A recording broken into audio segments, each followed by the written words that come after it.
like the arrival of snow that comes in the night, making invisible a whole world that was there just a few hours before. Life has a way of adding up, with its appalling headlines and endless laundry, the wrapping of presents and the stringing of lights on trees. Before long, it'll be time for baking the cookies again, and then travel and eggnog and candles, and then repeat it all again and again. I mean, we're lucky life adds up like this, overwhelms us with love, breaks us open with loss, makes our bones weary with all these layers of grace. In this place, with these people, lift up your eyes, feel the light of this day offering itself to you as you are, calling you to let go, to begin again, and to know that you are enough. This life is enough. This breath, this day is more than enough to hold you, to hold all of us and free us, to call us home, held in the covenant ignited by our chalice flame.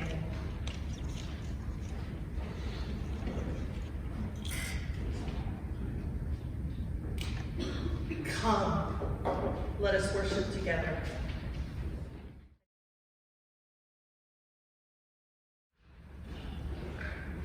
Let the difficulties of the week take their Sabbath now, their brief and simple rest. Let the worries of the week lay their heft gently onto the dark earth below this carpeted floor, which can bear them with greater ease than any one of us can by ourselves. Let the tangle of feelings, the pull and push of these last 7 days, sit still for a minute. Stop writhing in my heart, and move no more than a Buddha at rest under a tree. Let there be stillness in my heart for a moment, the balance point between breathing in and breathing out, like the pause of a dancer between movements in the music. Let the breathing in this room be free and flowing. Let pulses trance a slower rhythm in the wrist. Let the coming silence be like hand pulling back a curtain, revealing the table set with the feast of life, which is present here and now, and has been a whole while, present to those who give up living in either the past or the future.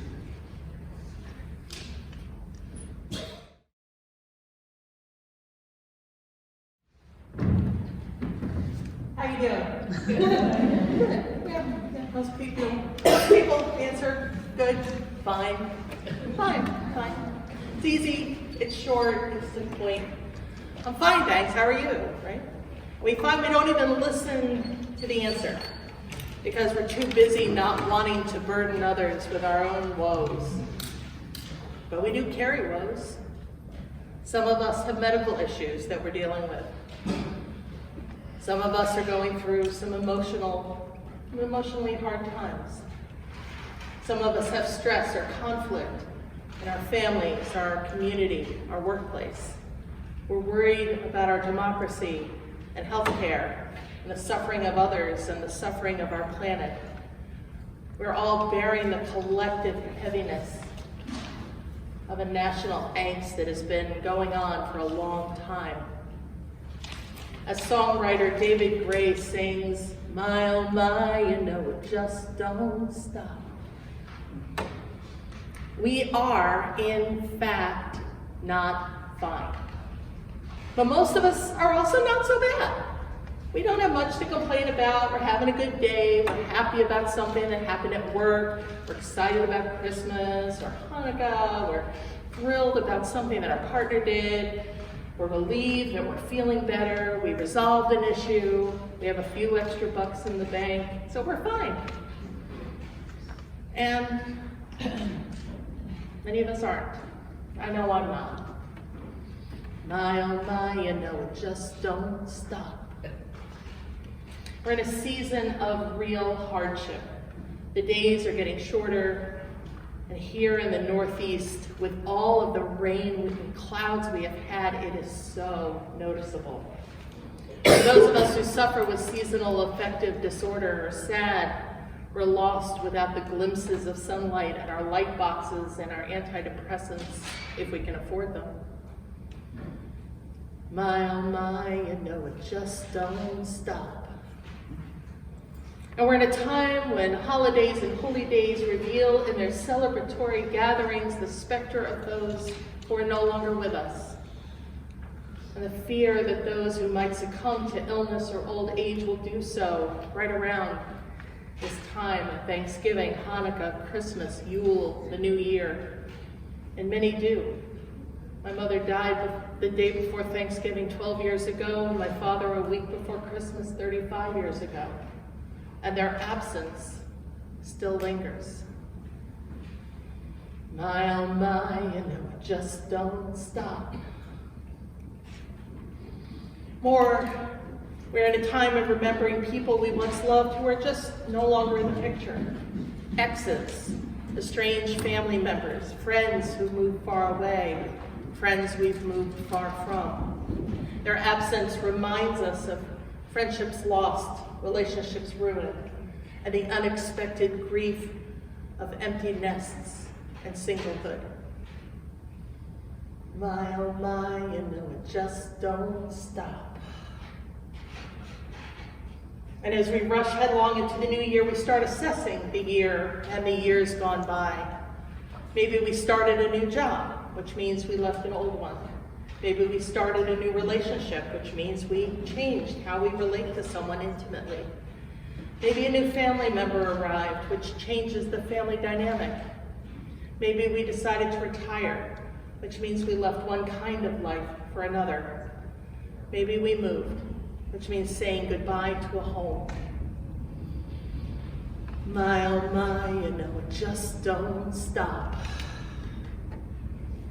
And while change happens, always, even while good change happens, we forget the grief that comes with change.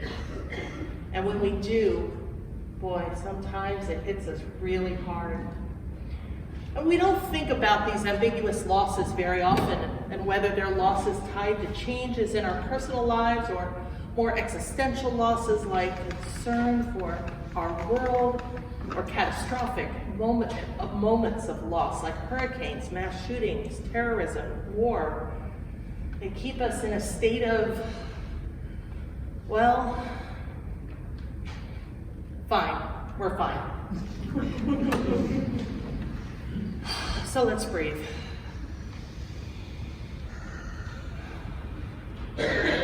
You'll notice on two tables, one at the back, one on the side over here to my left, your right, are some different ritual objects, ways for you to engage with how you're actually doing, which please you may do at any time while I'm speaking or singing. So you may need to let go of something. You have dissolving paper, you can write that on and stir it into some water and watch that care let go. You may need to light a candle to honor a person or a memory, or light it as a prayer. You may want to take a shell or a stone to keep as a reminder of the grace of this community. Or you may just want a written blessing.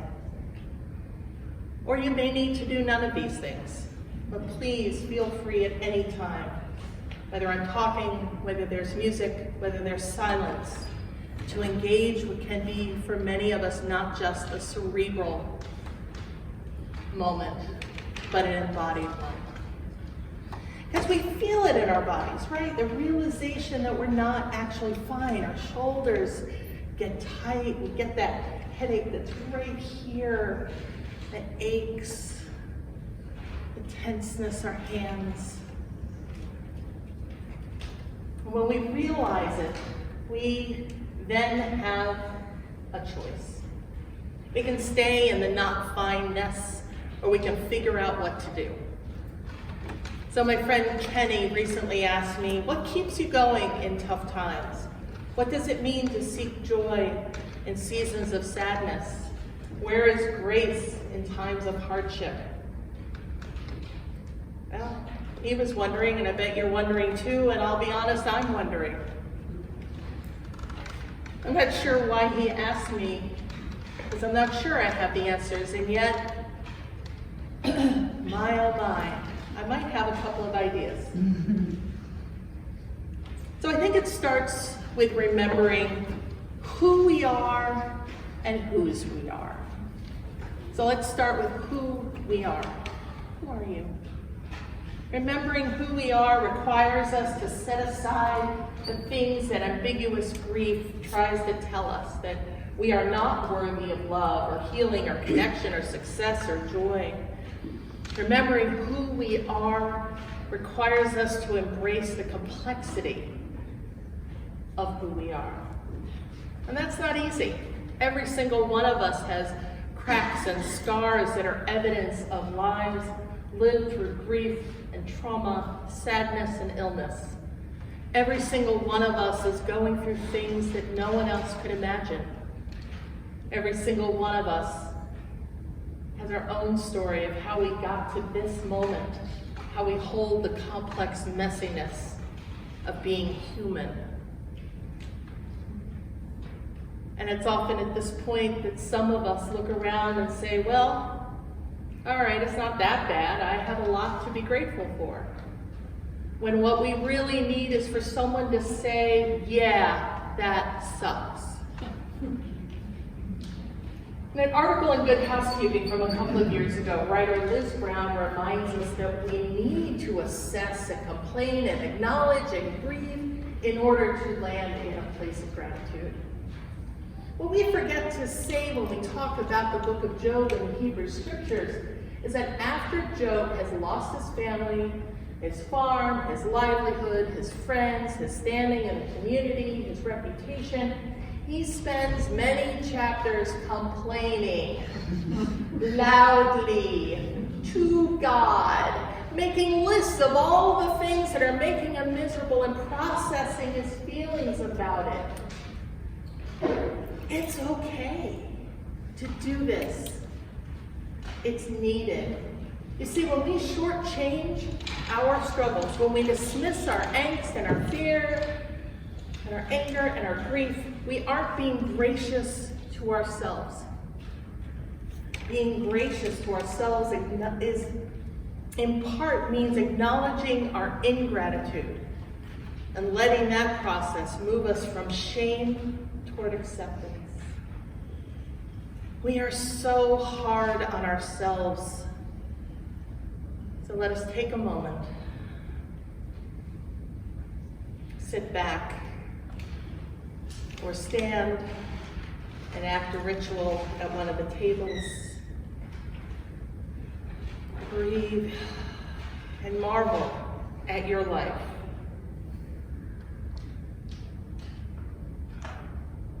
Marvel at the grief that has softened you, at the heartache that has wizened you, at the suffering that has strengthened you.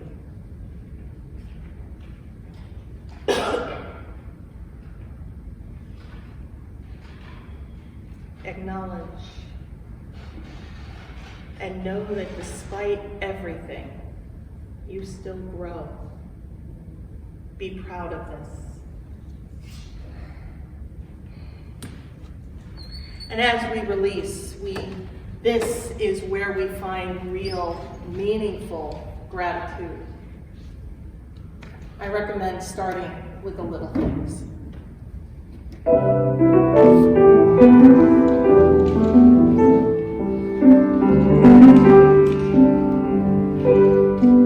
I've got a roof over my head. I've got a warm place to sleep. Sometimes I lie awake counting gifts instead of counting sheep.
want a lot, or hope for more, or dream of more, but giving thanks for what I've got makes it so much happier than keeping score. In a world that can bring pain, I will still take each chance, for I believe that whatever the terrain, our feet can learn to dance, whatever stone life may slay. We can moan or we can sing. Grateful, grateful, truly grateful I am.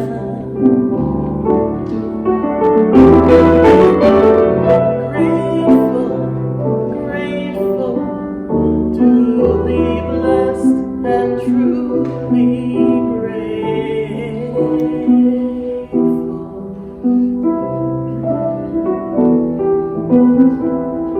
Duly blessed and truly grateful.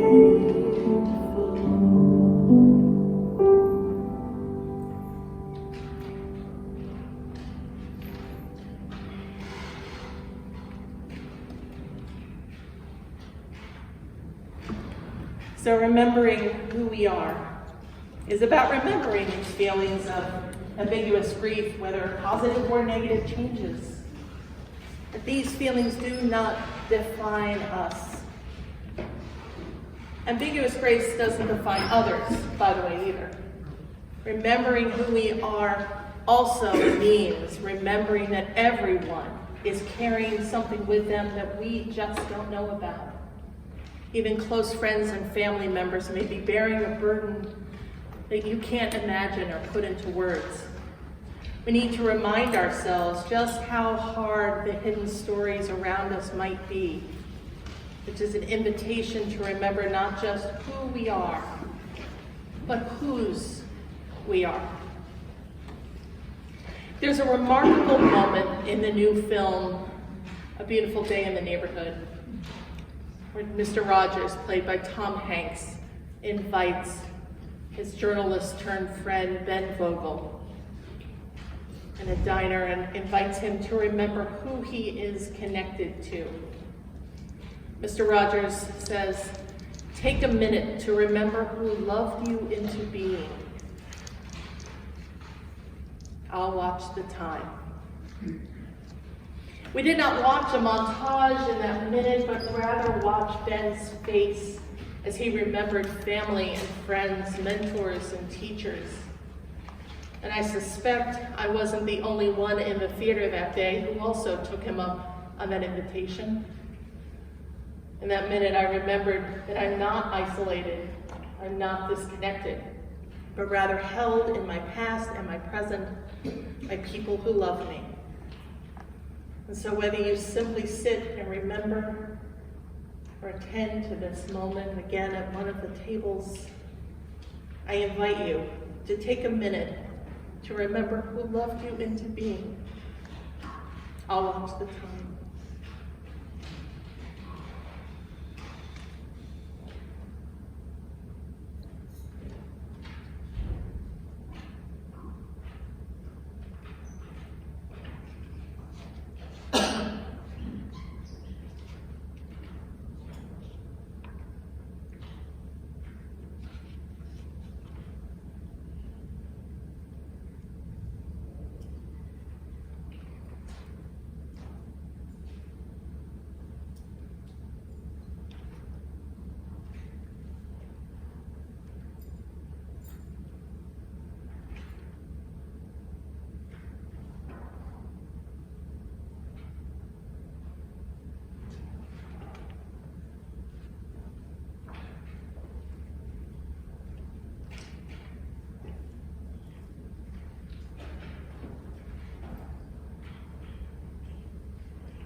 hope you remembered some wonderful people. For me, the remembering of those who love me doesn't fix everything, but it does help me refocus. In the midst of ambiguous grief, even in the naming of our ingratitudes, even in the release, we often still can't quite remember who we are and what grounds us. It is these people who love us that we can turn to and say, remind me of what I love. And going through my own grief in the early 2000s, having lost my partner to an early death, being stuck in a soulless job, being too many miles away from family, and working too hard to find new connections, I lost my way, and I forgot what grounds me and what brings me joy. It was a moment of grace that led me to turn to far-flung friends and say, remind me of who I am. And they did. To my surprise, they rallied around with their concern and their affection, and they engaged me in the things that I love: music, theater, games, laughter. And suddenly, I remembered who I was. I was not alone. And I realized that community matters. Community matters, especially religious communities like this one. Ralph Waldo Emerson reminds us that in spite of all the selfishness that chills like east winds the world, the whole human family is bathed with an element of love like a fine ether. How many we see in the street or sit with in church, whom, though silently, we warmly rejoice to be with. Read the language of the wandering I-beams. The heart knoweth. So as you are comfortable, close your eyes and take a moment to feel this community around you. In the spaces between us, as Amy Carroll Webb describes, the stillness, music heard or unheard, the inherent void teeming with the you and the I that overlap in this one sacred living moment.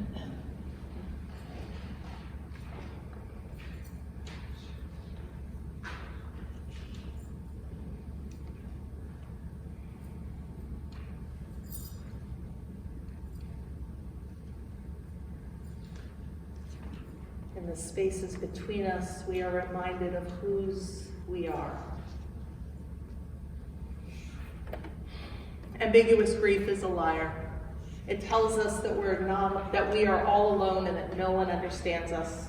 It tells us the things we're feeling aren't valid, aren't as important, aren't as real as a more obvious grief. It tells us we should not mourn good things because, well, that's just silly. But when we remember whose we are, we ground ourselves again around those who get us, who listen, or who distract, but who encircle us with affection and care.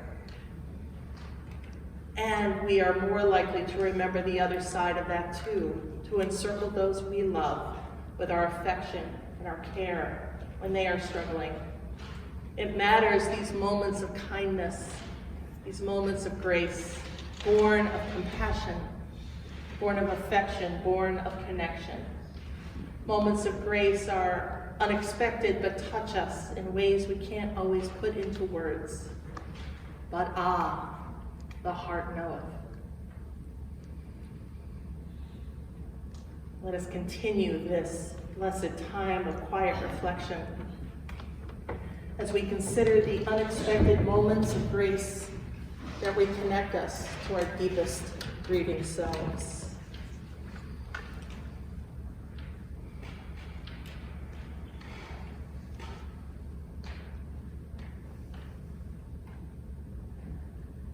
Grace shows up, even in the broken places, even where it hurts.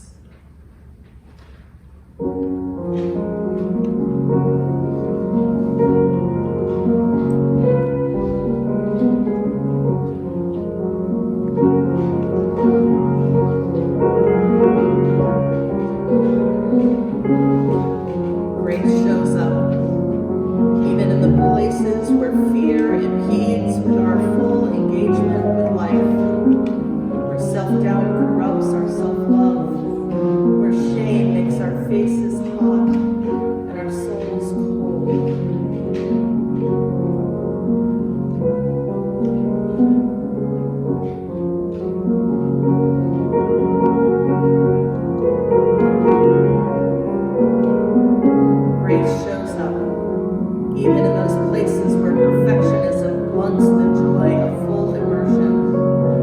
good enough does not reside except in our silent longings, where our gaps must be fast filled with substance, accomplishment, or frenzied activity.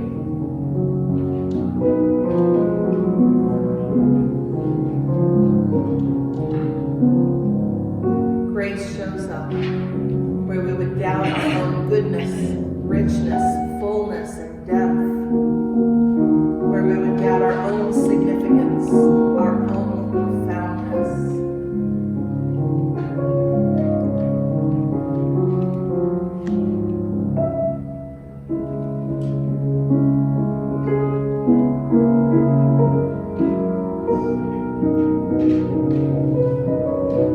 Grace shows up even in our fragility, even where we feel fragmented, alone, insubstantial, insufficient.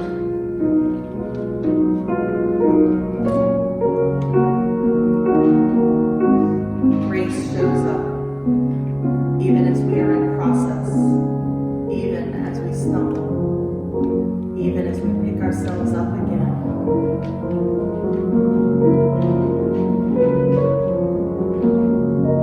Grace shows up unexpected to remind us we are loved, we are worthy, we are whole.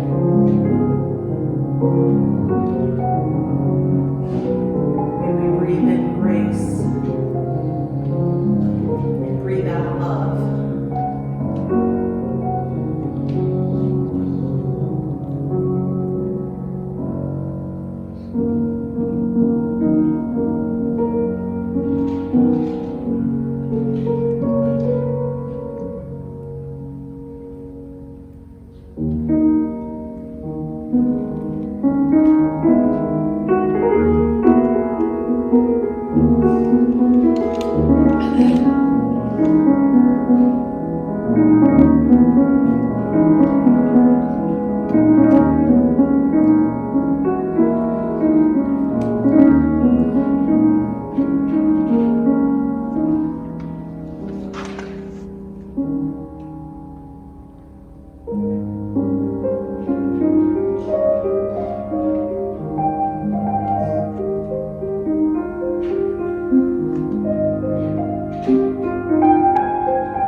So Kenny asked how to find joy in the midst of hardship and grace in the midst of grief.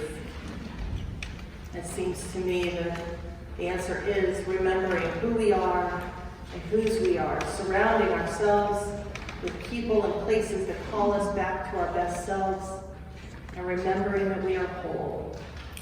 The answer is remembering that grace is abundant That we deserve the unexpected grace of a helping hand, a held door, a glimpse of a flower, a text from a friend, a memory of love, a pun that makes us giggle, a deeply loved song, a smile as you enter a beloved community. The answer is remembering that we can't change the past.